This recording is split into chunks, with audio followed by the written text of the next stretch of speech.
All right, I saw your post on Reddit of your playing of the opening section of Mozart's First Piano Sonata.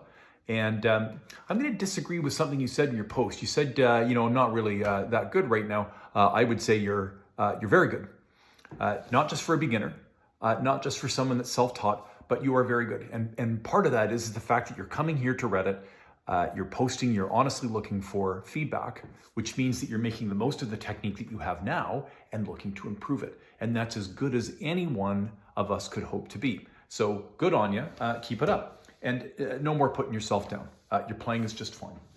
I'm gonna suggest a number of things for the piece. I've written them down on a little sticky note over there, so we'll go through one by one. The first thing is I'm gonna guess that the way you practice this, I might be right or wrong about this, but I'm guessing that you sit down at the keyboard and you start from the beginning and you play through large sections, if not the whole thing, at or near full tempo. If there's even a little bit of truth to that, what I would suggest is bring the tempo down in your practice. Why do I suspect you're at the tempo? Because you're making the same kinds of slip-ups that I do when I'm pushing the tempo too much. So you bring that tempo down, and so you can...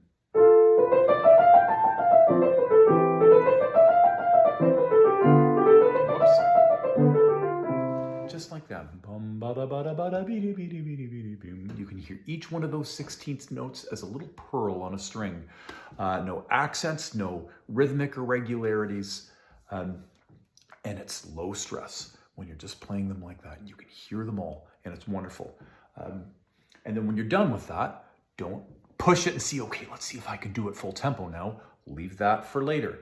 You've done that piece, let your brain work on this overnight. So that slow practice is gonna help you. And also the full run-throughs from the beginning, work in smaller sections. Like I can see, for example, this section is giving you a bit more trouble. So that might be a section that you want to focus on exclusively in your next practice session, rather than playing the beginning and into that and then what comes after, okay?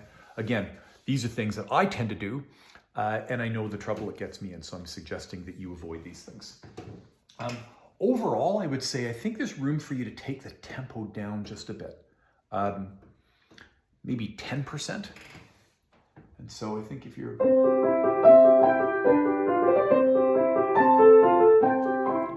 That's still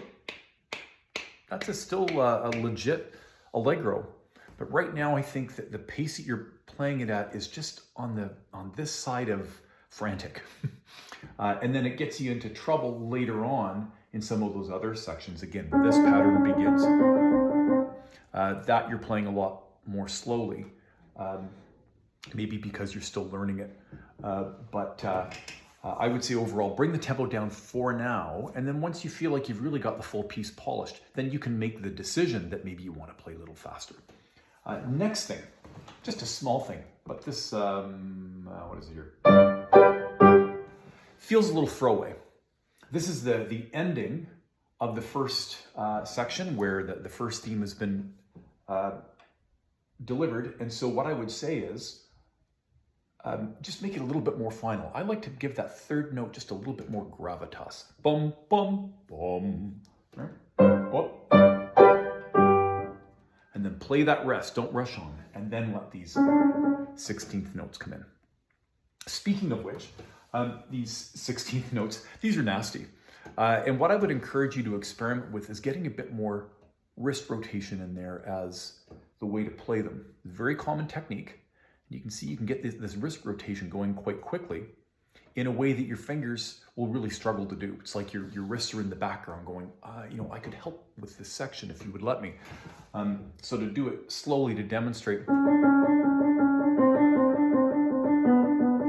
see how the do-do-do-do-do-do, try that. You're not gonna do it as extreme as that, but you're just gonna stop trying to do everything with the fingers. Again, it's a habit that I developed over many years, and teachers of late have been encouraging me to get those wrists into the action a little bit more. You'll play more evenly, and you're going to have less stress and tension in your hands. Next up, last but not least, is the trill. Here again, I'm going to trill with wrist rotation. I can do it all day long, and it's very even. So that's my preference. And starting the trill isn't the hard part. It's ending the trill and getting out of this thing that is the struggle. And so what I would encourage you to do is to think of the trill as 30-second notes. And you can practice this very slowly.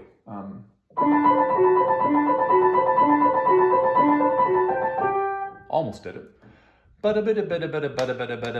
So for each one of these 16th notes, you've got two 30-second notes.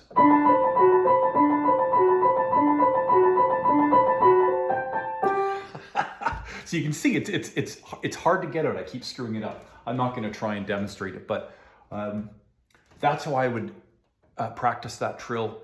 And then you can slowly bring it up to speed, and then you're going to have that beautiful, graceful exit into that part as well. So that's what I have to share with you today. I hope this helps, and congrats on tackling this piece.